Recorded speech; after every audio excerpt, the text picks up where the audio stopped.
Yeah, this is the C-Town Rivals podcast where each and every week we bring it to you during football season. And we've been doing this for, 12 years. This is our last episode of year 12. And it's been a fun 12 years. And just like all the other football seasons, 2024 was special. And special in so many ways in that we expanded into Sports 360 AZ. We saw a couple of teams reach title games, and I'll say special because I get to do this with Ralph Amsden.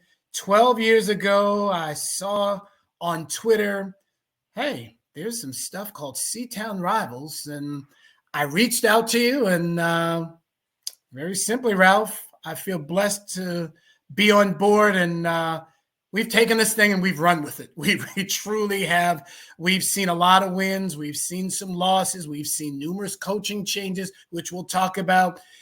We'll see a lot of championships, and this is the first time in our 12 years that there is a 2-year gap in championships. No one won in 23. None of our teams win in 24.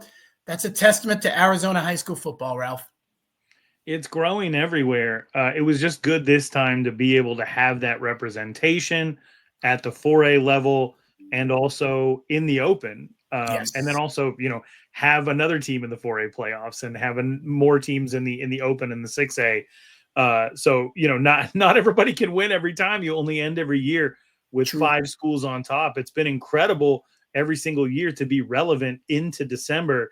And this was another year of that, even though it didn't go our school's way when it came to the final weekend. Indeed. The ACP Knights, they went further than they ever have, and we're just proud of their growth. I mean, they started off at the 3A level, and they could have started off at 2A, and little by little, they've grown into a 4A championship contending team. They took it on the chin on Friday night to the Thunderbolts of Mica Mountain. And I'll say we'll break down the game first, and then we'll get into just kind of the aftermath. Mica Mountain, Ralph, they were big. They were big. They were chasing Evan Heinrich all over the place. They forced him into some looks that he just didn't have to have for most of the season. They contained the rushing game. ACP, they tried to rush the ball. They tried to spread it out like they usually did. Max Louder, he got 60 yards. And Ralph, we've seen him get 60 yards in previous games, but usually 2 or 3 other guys got 60 as well. In this case, he was the leading carrier, and Jimmy Leone and Mica Mountain, they did their thing. Absolutely. And, what it comes down to is, can you run the ball? Can you stop the run? That's always the thing that matters most when we get into this time of year. And Mica Mountain, they could run the ball a little bit. 352 yards on 42 carries. One of the most dominant rushing performances that we've ever seen at the 4A level. Just an incredible job by Mica Mountain of being people movers. What I love to see from Arizona College Prep is they didn't quit. Right. This was a game that was 28-7 going into halftime, where Arizona College Prep had a couple of drives stall, where they weren't able to convert, and they come out in the second half and immediately get in trouble. And what do? Knowing that the season's on the line, they run a fake punt with Kyle Poole, a 36-yard completion, one of the most exciting plays for Arizona College Prep of the 4A state championship. And then they drive down, they get a touchdown, and they make it a 2-score game in the third quarter, which gave that crowd new life. Yes. And then unfortunately, an Arizona College Prep player experienced a scary injury, nothing as far as we know, permanent or anything like that. Just somebody who had had a concussion a couple of weeks before. And then you have about a 20-minute delay where you could hear a pin drop in the stadium. Mica Mountain came back out after that. It felt like they had all the momentum, and they score the next 14 points and hold Arizona College Prep without any points, finish with a 42-13 win. Yeah, it was, I'll say it was it was just good to see them play on that field. I mean, that's something that we didn't necessarily envision a handful of years ago.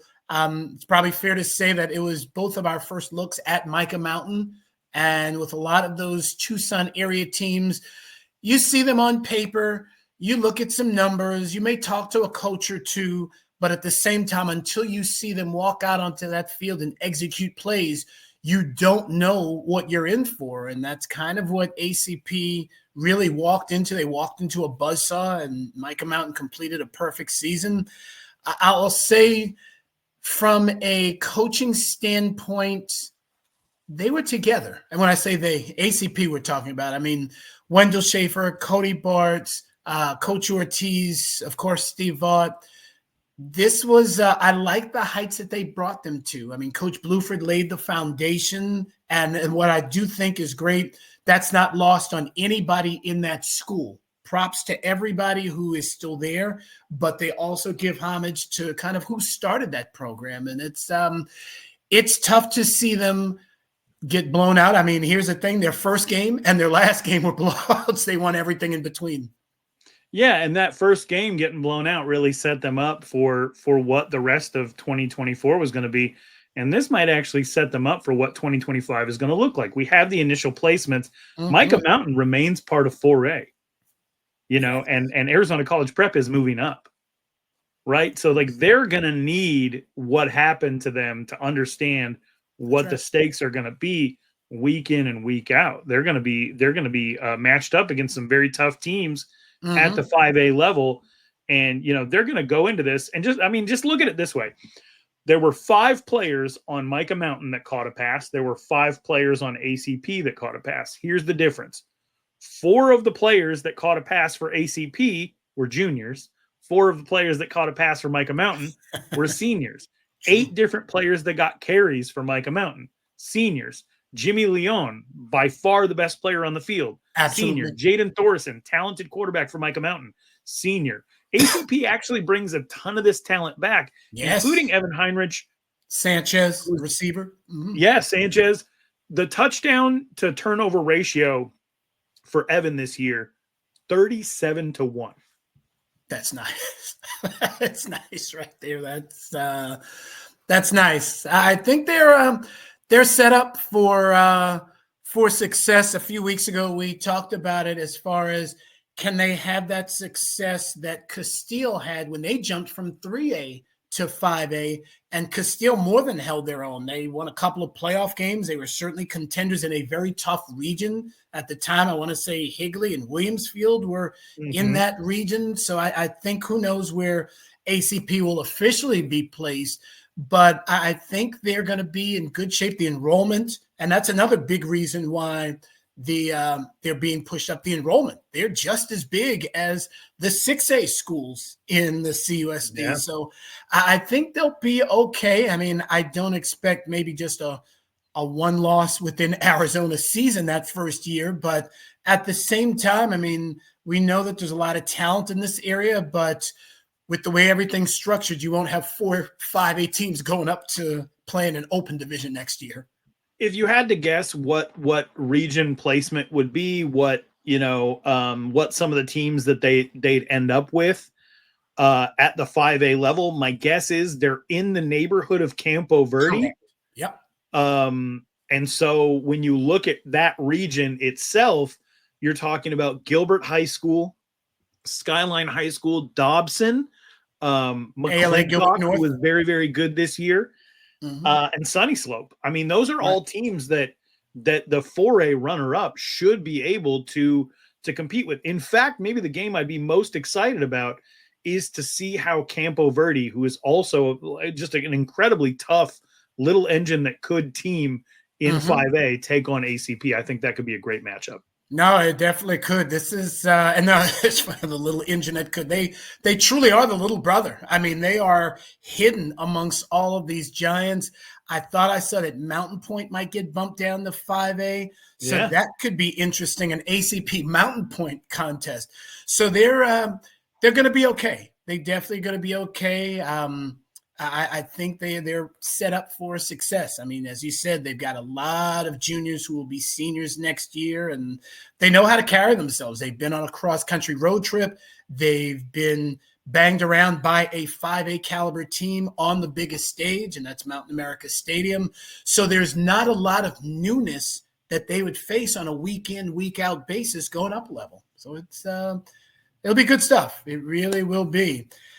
The Basha Bears, they're always good stuff. They are the other neighboring school within the CUSD, and in the end, they fall to the Liberty Lions 35-17. And I got to say props to back-to-back championships to the Liberty Lions. I mean, I look at a guy like Dominic Lombardo, who I feel I've heard his name called, whether I was calling it in the semifinal win against Hamilton or hearing his name on Saturday. I feel I've heard his name 100 times over the last 2 weeks. I mean, he broke off for 124.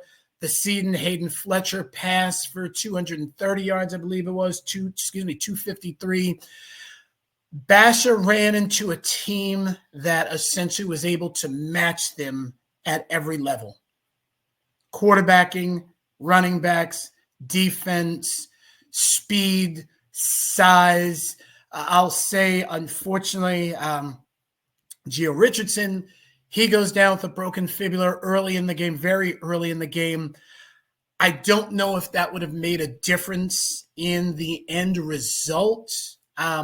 But again, the Bears, they did their thing, but Liberty honestly was a little bit better. It wasn't about coaching or anything of that nature that you always hear, especially in this neighborhood, after a loss. Liberty, I will say, was just the better team. They were, and I thought Basha played well defensively. The one thing is, and Basha wasn't able to get their offense going, which would have kept their defense off the field just a little bit more. I think that was a big problem, because you look at Dominic Lombardo has had some dominant performances in his high school career, but as a team, Liberty averaged 3.3 yards per carry in this game. Correct, because outside of him, you're right, no one got more than 21 or 22 yards on the ground. Yeah, and so, I mean, there were multiple factors, right? So you look at Gio Richardson going down immediately. That's an issue. You look at Basha getting behind on the scoreboard early, even though there were several lead changes early in this game. Fair. I believe 3 lead changes in the first 2 quarters, maybe 4 actually. And Basha's in a position where they want to run the football. And, you know, they go into halftime down 21-10, and they come out really wanting to throw. One thing Liberty does incredibly well is those linebackers, they kind of stay in zone, and they're fantastic. Even if you do catch a slant, even if you do catch a curl, at getting you like no yards after catch. That's right. So Bash is completing these short passes, but they're not enough. Nobody's breaking free. They're down, so they can't run. They don't have their best pass catcher on the field. And then I know this is true, and I want to bring it up because it was an issue that the coaches talked about. There were a couple of questionable calls in this game and a non-call that Basha believes were momentum changing, correct, and game changing. And so, you know, this is something that I will tell you. I don't know 100% if the refs got everything right. I will say that there was a drive extending pass interference call on Basha that was just simply incredible coverage. And you hate to see a flag thrown like that extends a drive. All that being said, Liberty played incredible football. They played disciplined football on defense. It's not their fault that Gio Richardson got hurt. Right. It's not their fault that Basha got a little bit away from wanting to run the football, where I think they actually did have some success moving the ball. But it was just Colin Thomas is a fantastic coach. Yes. That entire staff, offensively, defensively, they're all in. There's really a reason why they're kind of on the path to becoming the team of the decade. And they spent a lot of time knocking on that door, getting beat by Chandler Unified Schools. This is the open that everybody wanted to see. And while it wasn't a full strength Basha, and there were some questions about the officiating, I'm very comfortable with saying that at least on that Saturday night, the better team won. Yes, I fully agree. I definitely agree. And With that being said, I mean, the Basha Bears are in good hands still. I mean, you get, we talked about ACP's core coming back, or some skill guys. Noah Roberts is back. Brody Veers is back. They've got the size. They've still got their lower levels on that squad are straight up winners. So, I mean, I think Bash is going to be around for a while. They definitely are. And yes, I think we're in agreement that Liberty was the better team on that night, but the two teams that were left standing both have a lot to look forward to in 2025. And I mean, something we'll see in 2025, new coaches. But go ahead, Ralph. No, I wanted to throw in there that it's very scary when your three leading tacklers return. Yes, that's right. No, so it's not just the offense, but this team is primed heading into next season.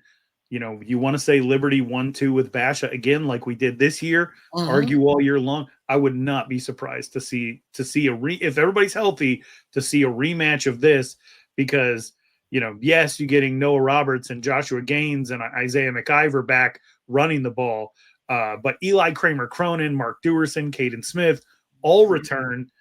You're going to miss Blue Dantzler. You're going to miss Gio Richardson. But I mean, Cash Brock comes back and he's incredible. Caleb Jordan had 6 sacks this year. He comes back.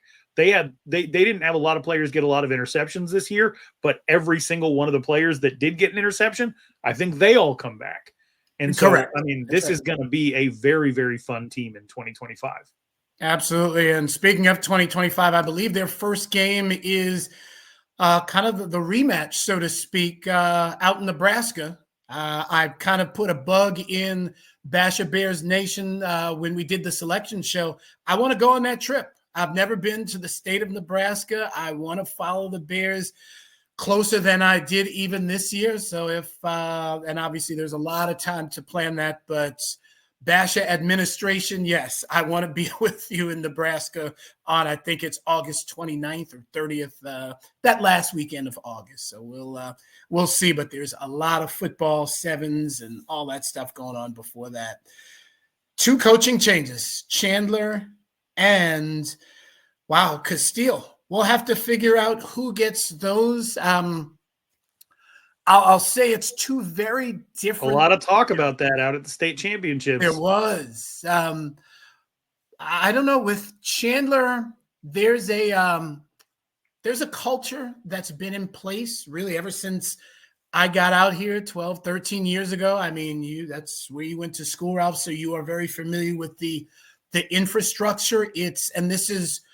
This isn't a disrespect to any other school out there in the state and the country. There's a family aspect of Chandler High School that I don't see anywhere else. A lot of other schools are very close-knit, no doubt about that, but Chandler prides themselves on that family.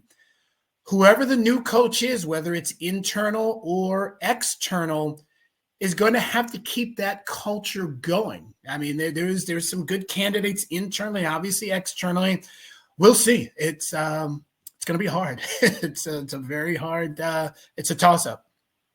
It is, and you know, there's coaches from around the state that you wonder. You know, there were rumors last year that a Colin Thomas was interested in Hamilton. Which, you know, I know if you're watching from Liberty, you'd be like, why the hell would he do that? He's winning. Well, Hamilton is backed into a corner in one of the best districts in the state. It's a 4,300 person school, and they are constantly being replenished with talent. They built apartments out there. You have the people working at Intel. There's nothing south of you. There's nothing west of you. You know, you kind of have to leave that area if you're going to want your kid to play somewhere else. They're going to have to go east to Basha, or you know they're going to have to be an Arizona Avenue Trader and go up north. High. But you know, the talent out at Hamilton is so immense that I thought that anybody who coached anywhere would maybe consider that job. Chandler is interesting because it's got the Cheetahs Track Club. Some of the fastest players in the state, some of the best athletes in the state are there to run track. And, you know, you have guys like Karan Adams and you know, and stuff like that that you can use in an offensive system like Liberty runs, it would be insane. Sure. You look at one of the best offensive minds in the state of Arizona in Andy Litton. That was a name that everybody was asking about when we were out there. And that breaks my heart because they got Brady Goodman out there at Mountain View, and I want to see what he can do. As a senior. He's going to be one of the most talented players in the state, but they know Andy Litton's bounced around a little bit. He spent some time at Hamilton. He knows what Chandler's all about. Then you have somebody like Brock Farrell, who used to coach at Chandler, or somebody, and I know this isn't something that the Chandler Unified School District likes to even think about, but the last time that they won, Stephen Vaught was running that defense. And they have great respect for him as a coach. I know several people from out of state who have applied for that job. It is going to be one of the most desired jobs in all of Arizona. And what will really be interesting to me is, are there people who just want the Chandler job, or are there people who want to come into the district? How is the Chandler Unified School District going to handle interviews when it has more than one job open at once? If you're coming in to talk about Chandler High, are you also kind of coming in to talk about Casteel? And that is something that I think everyone in the state is going to want to keep an eye on. I thought that Casteel and Chandler both had the right coach for them, but everything ends, and everything is seasonal, and so I just will say this Chandler job would be a hard one to screw up, and they have plenty of really, really good options. I look forward very much to seeing the direction that they go, and for them being incorporated into what we do with C-Town Rivals. Absolutely. And for Casteel, I think they need someone who can move the needle one way or the other. And we've mentioned that term, to move the needle. They've been very consistent. I mean, they win playoff games. Each year, it seems like they finish 6-4 and get to the next round of the playoffs, which by no means is a bad thing, especially in the region that you're in. We've never really seen them flop. They've never really been a 2-8 type of team, and we've never really seen them be that dominant 8-2, 9-1 team. There's talent there as well. I mean, look at what ALA Queen Creek is doing. Look at what Queen Creek is doing. All those schools within 4 miles of each other. So, yeah, it's going to be a different type of hire, whomever that may be at Casteel than Chandler. But at the same time, there's a different set of resources. But I would like to see Casteel make a little bit more noise. I think that's one way or the other, and preferably it's a good way. Absolutely. And one name, and this is not a conversation that I've had, so I want to be very, very clear about that. But I'm a big Ryan Felker fan from his time at Mesa Community College. He's helped Chris McDonald run that offense out at Basha. I am not trying to steal from Basha. They're an incredible program, but that's somebody who I think could do an incredible job. And then here's a name I'm going to throw out there, and it's a much lower level of football, but they were doing some stuff offensively that we just haven't seen. And that's Tonopah Valley's Brett Davis. And you talk about wanting to maybe bring a little bit different flavor to Casteel that would set them apart from what everybody else is doing. To me, that's going to be scoring enough points to make sure those kids want to stick around.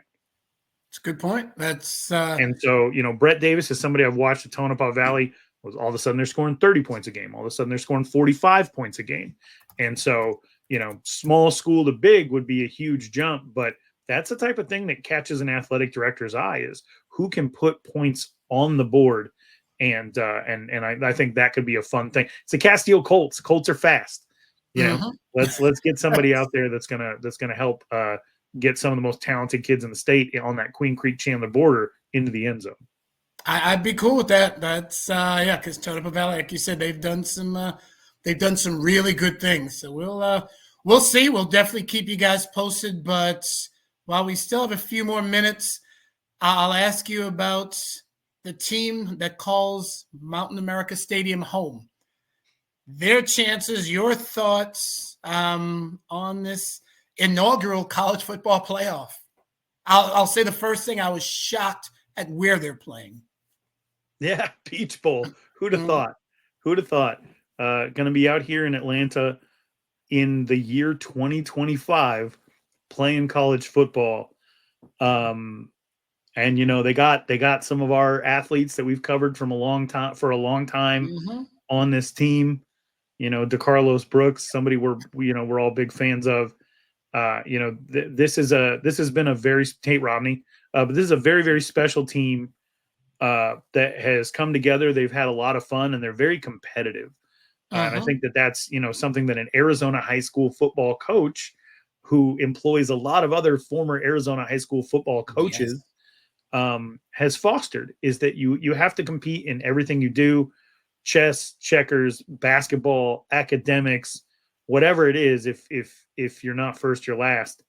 And that's a wild mindset to bring into a team that just was mired in NCAA sanctions and 3-9, and then in 2 short years to have them in the college football playoff. So I kind of feel like the worst thing that could have happened to Arizona State was to have a bye. They are in fuego right now. To quote your guy Stuart Scott, like they are absolutely nuclear. And the best thing for them would be to play tomorrow and the next day and the next day, like it was the NCAA basketball tournament. Right. But there's going to be a lot of anticipation, whether it ends up being Clemson or it ends up being Texas. Arizona State's going to be a heavy, heavy underdog. And, I think they'll be able to use that to their advantage. The thing I enjoy the most is that Arizona high school football is different and it is special. And it's why we spend our time and energy talking about it. Some of the best football minds are out here coaching high school. And to see them work their way up, whether it's Jason Mons or Sean Aguano, AJ Cooper, Charlie Regal, Vince Amy, or our guy Kenny Dillingham, that culture working at the college football level, elevating to that status, and even ASU beat the tar out of Iowa State, whose offense is run by a Basha alum and Taylor Mauser. Right. So we have all these connections to the state of Arizona, to high school football in the state of Arizona, and it just keeps reinforcing how special it is out here. And it's culminating with this trip, and I wish the absolute best for them. Unfortunately, wishing the absolute best for them means that I'm rooting against you, Brett, rooting against your team, Texas Longhorns. However, I don't want this party to end, and it goes into 2025 on New Year's Day. We'll see where it goes from there. Absolutely, and I'll be at assuming a certain team in State College is able to handle SMU. I will be out there on New Year's Eve at State Farm Stadium, and fun fact, Penn State has never lost a football game in the state of Arizona. They are 7-0. So we'll see. But it's college football is great. Arizona high school football is great. But more so is this podcast, and so are the 8 teams that we cover. It has grown from 6 teams to 8 teams. Everybody seemingly is on the uptick with some great success. We look forward to bringing it back to you next year. We'll probably have a couple of smaller podcasts, update you on some coaching changes. We're going to experiment with some things as far as being a little bit more active on social media and content, something, Ralph, you and I are both enjoying learning, but that's certainly the wave of the future. So, folks, everybody who has watched this podcast, whether it's just this being the first time or week in and week out, Ralph Amsden certainly appreciates you. I appreciate you. We'll see you guys in due time. Happy holidays, everybody.